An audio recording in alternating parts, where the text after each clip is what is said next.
नमस्कार, स्वागत है आपका भूलता है हिमाचल पर। आज है 17 दिसंबर 2022 और हिमाचल प्रदेश की आज की सबसे बड़ी खबरें हम आपके लिए लेकर आए हैं। हमेशा की तरह आप इस वीडियो को लाइक कर दीजिएगा। चैनल पर नहीं जुड़े चैनल को आप सब्सक्राइब जरूर करें। अभी डिनोटिफाई नहीं होगी स्कूल कॉलेज, मुख्यमंत्री ने शिक्षा विभाग से मांगी विस्तृत रिपोर्ट। हिमाचल में जयराम सरकार के आखिरी 8 महीनों में खोले गए स्कूल और कॉलेजों को अब एकदम डिनोटिफाई नहीं किया जाएगा। राज्य में कांग्रेस सरकार बनने के बाद मुख्यमंत्री सुखविंदर सिंह सुक्खू ने सचिवालय में आते ही पहले दिन ही आदेश दिया था। इसमें कहा गया था कि 1 अप्रैल 2022 के बाद सभी निर्णयों की समीक्षा होगी और इस अवधि में नए खुले और अपग्रेड किए गए स्कूल कॉलेजों को डिनोटिफाई किया जाए। लेकिन अब इस बारे में प्रक्रिया बदल दी गई है। मुख्यमंत्री सुखविंदर सिंह सुक्खू ने शिक्षा विभाग को कहा है कि नए खोले गए संस्थानों की एक विस्तृत रिपोर्ट सरकार को पेश की जाए। एनटीटी समेत नई भर्ती भी रुकी, कैबिनेट लेगी फैसला। सरकारी नौकरी देने के लिए प्रदेश में शिक्षा विभाग सबसे बड़ा महकमा है। 1 लाख से ज्यादा सरकारी कर्मचारी इसी विभाग में कार्यरत है। लेकिन शिक्षा विभाग में अब कोई नई भर्ती नई कैबिनेट की मंजूरी के बिना नहीं होगी। जो पहले से चल रही भर्ती प्रक्रिया है उनको भी रोक दिया गया है। प्रारंभिक शिक्षा विभाग ने एनटीटी की भर्ती प्रक्रिया को रोक दिया है और नई कैबिनेट में इस मामले को दोबारा रखा जाएगा। यहाँ तक कि जेएफटी की बैच वाइज भर्ती भी होल्ड पर हो गई है।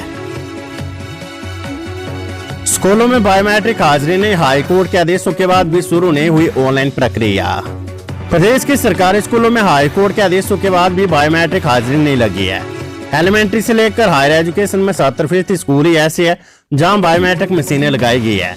सबसे ज्यादा दिक्कत जनजातीय एरिया के स्कूलों में है, जहां या तो बिजली की दिक्कत है या फिर अधिकतर मशीनें खराब पड़ी है। हालांकि इन स्कूलों में हर हाल में बायोमेट्रिक मशीनें लगाने की बात कही गई है। इसमें 963 हाई स्कूलों में से 909 स्कूलों में ही बायोमेट्रिक है। वहीं सीनियर सेकेंडरी स्कूल प्रदेश में 1999 और इनमें से भी 1762 स्कूलों में ही बायोमेट्रिक लगी है। इसके साथ ही 276 कॉलेजों में से 166 कॉलेजों में बायोमेट्रिक मशीनें लगी है। हिमाचल प्रदेश लोक सेवा आयोग ने एमपीपी एंड पावर विभाग के अंतर्गत Himachal Pradesh power corporation limited में assistant engineer executive training mechanical at E2 level के पदों को अनुबंध आधार पर भरने के लिए आयोजित पर्सनैलिटी टेस्ट का परिणाम घोषित कर दिया है। उत्तीर्ण हुए उम्मीदवारों के नाम सहित रोल नंबर आयोग की वेबसाइट पर उपलब्ध करवा दिए गए हैं। CCTNS लागू करने में हिमाचल पुलिस ने हासिल किया पहला स्थान, सीएम सुक्खू ने दी बधाई।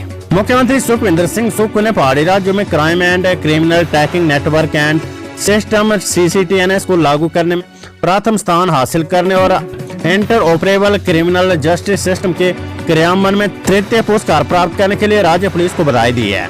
मुख्यमंत्री ने कहा कि लोगों को सुरक्षित और तनाव मुक्त वातावरण प्रदान करने के लिए जनमित्र पुलिस की आवश्यकता है। हिमाचल ने लगातार तीसरे वर्ष प्रतिष्ठित CCTNS पुरस्कार जीता है। राजस्थान के दोस्त में बस जीप की टक्कर में 2 की मौत, हिमाचल कांग्रेस के 10 पदाधिकारी घायल। राजस्थान में भारत जोड़ो यात्रा में शामिल होने के बाद वापस लौट रहे हिमाचल कांग्रेस के पदाधिकारियों की बस हादसे का शिकार हो गई है। हादसा राजस्थान के दौसा जिले के सरद थाना क्षेत्र के मलगवास गांव के समीप हुआ है। यहाँ बस की एक पिकअप जीप से जोरदार टक्कर होगी, जिसके चलते पिकअप सवार 2 लोगों की मौके पर ही मौत हो गई है। वहीं एक अन्य को गंभीर हालत में अस्पताल में भर्ती करवाया गया है। बताया जा रहा है कि बस और पिकअप जीप की आमने सामने टक्कर हुई थी। इस हादसे में हिमाचल कांग्रेस के 10 पदाधिकारी भी घायल हुए हैं। शिक्षा बोर्ड अध्यक्ष ने दिया इस्तीफा, सरकार बदलते ही हायर एजुकेशन काउंसिल के चेयरमैन भी हटाए। हिमाचल में कांग्रेस ने सत्ता में आने के बाद विभिन्न विभागों में एक्सटेंशन पर चल रहे अधिकारियों को हटा दिया है। इसमें हिमाचल प्रदेश स्कूल शिक्षा बोर्ड के चेयरमैन को भी एक्सटेंशन मिली थी और इसी साल दिसंबर में इनका एक्सटेंशन पीरियड खत्म होना था, लेकिन उन्होंने खुद ही शुक्रवार को शिक्षा सचिव को अपना इस्तीफा सौंप दिया है। इसके साथ ही हिमाचल प्रदेश विश्वविद्यालय से सेवानिवृत्त प्रोफेसर सुनील कुमार गुप्ता को Himachal Pradesh higher education council का चेयरमैन नियुक्त किया गया था, उन्हें भी हटा दिया गया है। वहीं हिमाचल प्रदेश विश्वविद्यालय में प्रोफेसर SP बंसल कुलपति का अस्थायी तौर पर कार्यभार देख रहे हैं। HPU में कुलपति का पद अभी भी खाली चल रहा है। ऐसे में ये मामला गवर्नर हाउस जाएगा और उसके बाद ही HPU का नया BC तय होगा। डिपो में बेहतर होनी चाहिए व्यवस्था, हिमाचल प्रदेश के राशन डिपो की स्थिति पर केंद्र सरकार ने मांगी रिपोर्ट। हिमाचल के राशन डिपो की स्थिति व हालत को लेकर अब केंद्र सरकार ने रिपोर्ट मांगी है। इसमें डिपो के संचालन की स्थिति से लेकर हर पहलू को गहनता से जांचा जाएगा। इतने नहीं, केंद्र सरकार ने 48 पैरामीटर की लिस्ट हिमाचल प्रदेश को थमाई है। उन कसौटियों पर डिपो को खरा उतरना होगा। इसके चलते डीसी कांगड़ा भी खुद डिपो में निरीक्षण करने के लिए पहुंच रहे हैं। ऐसे में प्रदेश सहित जिला के सभी डिपो धारकों को व्यवस्थाएं सुधारनी होगी।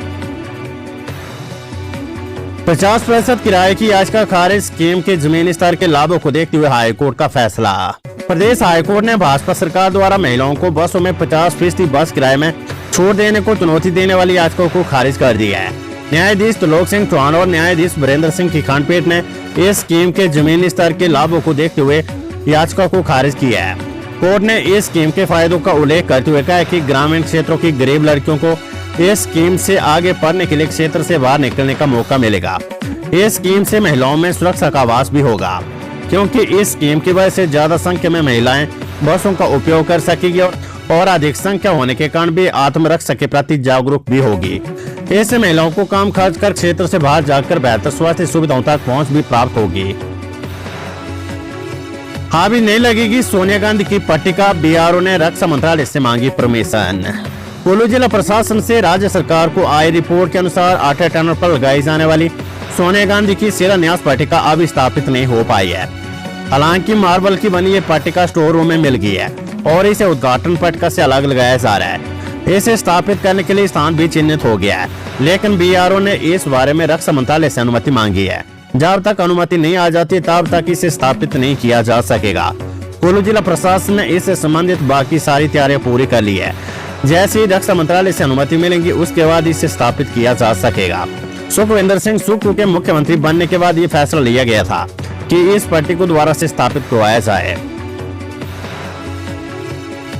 बरवाना दारला घाट में गरजे ट्रक ऑपरेटर्स, सीमेंट प्लांट विवाद को लेकर एसीसी प्रबंधन प्रशासन के खिलाफ नारे। बिलासपुर के बरवाना में स्थित एसीसी सीमेंट प्लांट को अचानक बंद करने के निर्देश जारी होने के बाद ट्रक ऑपरेटरों में उपजा गुस्सा अब उग्र रूप धारण करने के कगार पर है।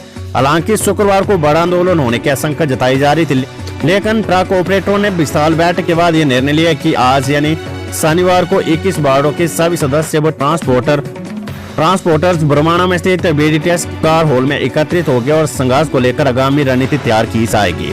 साथ ही बीडीटीएस कार्यालय से एसीसी प्लांट के गेट तक शांतिपूर्ण तरीके से रोष रैली भी निकाली जाएगी।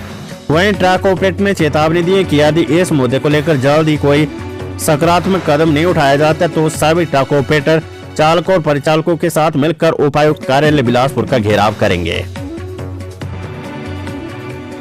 सीमेंट कंपनी से बैठक आज, सोलन और बिलासपुर के उपायुक्त को निर्देश, जल्द सुलझाए विवाद।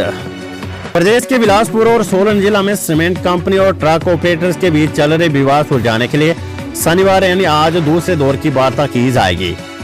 इसके लिए डीसी सोलन और डीसी बिलासपुर को दूसरे दौर की वार्ता करने के निर्देश दिए गए हैं। आज होने वाली दूसरे दौर की वार्ता में बिलासपुर और सोलन जिले के डीसी दोनों पक्षों के बीच चल रहे विवाद को सुलझाएंगे। सचिवालय में शुक्रवार को सीमेंट उद्योगों से जुड़ा विवाद सुलझाने को लेकर मुख्य सचिव आर डी धीमान की अध्यक्षता में विभिन्न विभागों के अधिकारियों के साथ समीक्षा बैठक की गई। बैठक में सोलन और बिलासपुर दोनों जिलों के डीसी को सीमेंट कंपनी और ट्रक ऑपरेटर दोनों पक्षों के बीच चल रहे विवाद को सुलझाने के लिए वार्ता करने के आदेश दिए गए हैं।